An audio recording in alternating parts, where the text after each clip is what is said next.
ಇನ್ನು ಮಹಾರಾಷ್ಟ್ರದಲ್ಲೂ ಕೂಡ ಪಶ್ಚಿಮ ಘಟ್ಟದಲ್ಲಿ ಹೆಚ್ಚಿನ ಮಳೆ ಆಗ್ತಿರೋದ್ರಿಂದ ಘಟಪ್ರಭಾ ನದಿ ಅಪಾಯದ ಮಟ್ಟವನ್ನು ಮೀರಿ ಹರಿತಾ ಇದೆ. ಇದರಿಂದ ಬೆಳಗಾವಿಯ ಅನೇಕ ಭಾಗಗಳಿಗೆ ಸಮಸ್ಯೆ ಆಗ್ತಾ ಇದೆ. ಘಟಪ್ರಭಾ ನದಿ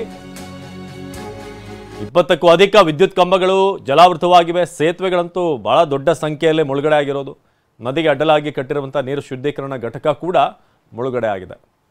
ನಮ್ಮ ಪ್ರತಿನಿಧಿ ಸಹದೇವ್ ಈ ಬಗ್ಗೆ ಒಂದು ಪ್ರತ್ಯಕ್ಷ ವರದಿ ಕೊಟ್ಟಿದ್ದಾರೆ, ಬನ್ನಿ ನೋಡೋಣ.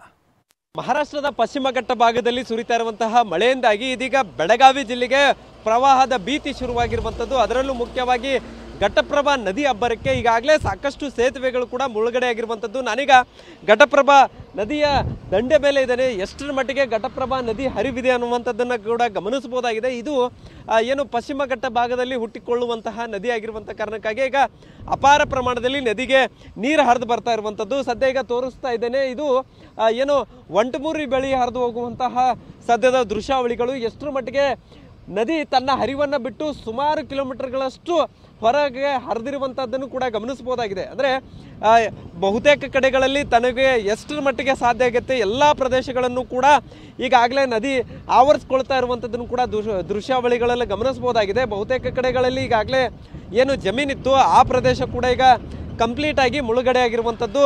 ಇನ್ನೊಂದು ಕಡೆ ಏನು ಈ ಒಂದು ಪಶ್ಚಿಮ ಘಟ್ಟ ಭಾಗದಲ್ಲಿ ಇನ್ನೂ ಕೂಡ ಮಳೆ ನಿರಂತರವಾಗಿ ಸುರಿತಾ ಇರುವಂಥ ಕಾರಣಕ್ಕಾಗಿ ಸದ್ಯ ಈಗ ಸಾಕಷ್ಟು ಕಡೆಗಳಿಂದ ನೀರು ಹರಿದು ಬರ್ತಾ ಇರುವಂಥದ್ದು. ಅದರ ಜೊತೆಗೆ ಕೆಲವೊಂದಿಷ್ಟು ವಿದ್ಯುತ್ ಕಂಬಗಳು ಕೂಡ ಈಗಾಗಲೇ ಭಾಗಶಃ ಮುಳುಗಡೆ ಆಗಿರುವಂಥದ್ದನ್ನು ಕೂಡ ಗಮನಿಸಬಹುದಾಗಿದೆ.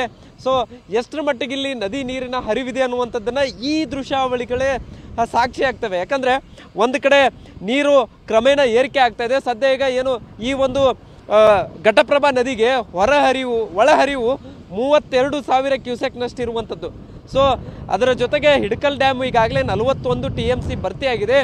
ಇನ್ನು 10 TMC ಭರ್ತಿ ಆದರೆ ಸಾಕು, ಕಂಪ್ಲೀಟಾಗಿ ಹಿಡಕಲ್ ಡ್ಯಾಮ್ ಕೂಡ ಏನು ಕಂಪ್ಲೀಟಾಗಿ ತುಂಬಿಕೊಳ್ಳುತ್ತೆ. ಅದರ ಜೊತೆಗೆ ಈಗಾಗಲೇ ಈ ಒಂದು ಏನು ಘಟಪ್ರಭಾ ನದಿಯ ಅಕ್ಕಪಕ್ಕದ ಜಮೀನುಗಳು ಜಲಾವೃತ ಆಗಿದ್ದಾವೆ. ಅದರ ಜೊತೆಗೆ ವಿದ್ಯುತ್ ಕಂಬಗಳು ಕೂಡ ಜಲಾವೃತ ಆಗಿದ್ದಾವೆ. ಅದರ ಜೊತೆಗೆ ಏನು ನೀರಿನ ಘಟಕಗಳು ಕೂಡ ಜಲಾವೃತ ಆಗಿದ್ದಾವೆ. ಹೀಗೆ ಪ್ರತಿಯೊಂದನ್ನು ಕೂಡ ಈಗಾಗಲೇ ಆವರಿಸ್ಕೊಂಡು ಸದ್ಯ ಈಗ ಕಂಪ್ಲೀಟಾಗಿ ಮುಳುಗಡೆ ಮಾಡ್ತಾನೆ ಘಟಪ್ರಭಾ ನದಿ ಅಬ್ಬರಿಸ್ತಾ ಇರುವಂಥದ್ದು. ಇದರಿಂದ ಈಗ ಘಟಪ್ರಭಾ ನದಿಗೆ ಸುಮಾರು 10 ಸೇತುವೆಗಳು, ಅದರಲ್ಲೂ ಮುಖ್ಯವಾಗಿ ಬೆಳಗಾವಿ ಜಿಲ್ಲೆಯ ಗೋಕಾಕ್ ಆಗಿರ್ಬೋದು, ಅದರ ಜೊತೆಗೆ ಮೂಡಲ್ಗೆ ಆಗಿರ್ಬೋದು, ಈ ಒಂದು 2 ತಾಲೂಕಿನಲ್ಲಿ 10 ಸೇತುವೆಗಳು ಈಗಾಗಲೇ ಕಂಪ್ಲೀಟಾಗಿ ಮುಳುಗಡೆ ಆಗಿರುವಂಥದ್ದು. ಇನ್ನೂ ಕೆಲವೊಂದಿಷ್ಟು ಗ್ರಾಮಗಳಿಗೆ ನೀರು ನುಗ್ಗುವ ಆತಂಕ ಕೂಡ ಈಗ ದಟ್ಟವಾಗಿರುವಂಥದ್ದು. ಕ್ಯಾಮ್ರಾಮನ್ ಪ್ರವೀಣ್ ಜೊತೆ ಸಹದೇವ್ ಮನೆ TV9 ಬೆಳಗಾವಿ.